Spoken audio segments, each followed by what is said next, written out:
गंगोत्री धामकडे जाताना मला एक जाणवले की सुरुवातीला वर चढायची, परत सरळ आणि मग परत थोडासा उतार आणि चढ. आता आम्ही अगदी नदीच्या जवळ आहोत.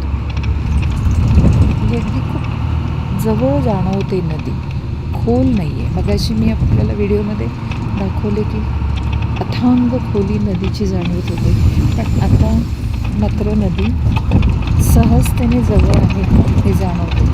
फक्त मला एकच पडलेलं कोडं आहे की एवढा मुसळधार पाऊस होत असूनही नदीचे पात्र बऱ्याच प्रमाणामध्ये कोरडे आहे.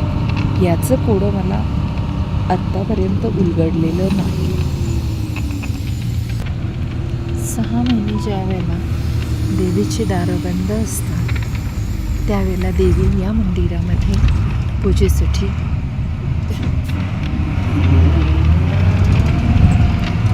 आणली जाते. 6 महिने तिचे वास्तव्य, गंगोत्री देवीचे वास्तव्य या मंदिरामध्ये असते. आमच्या गाईडने सांगितल्याप्रमाणे रामतेरी गंगा मैली या मूवीचं चित्रीकरण या गावात झाले.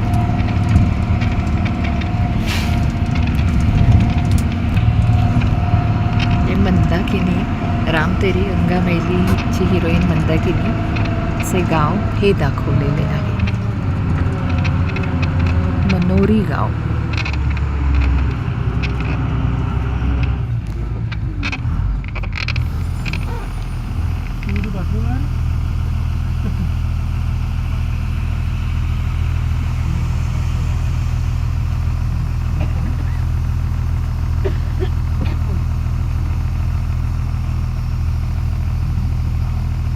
या गावच्याच पुजाऱ्याचा मान आहे गंगोत्री मंदिरामध्ये पूजा करण्याचा.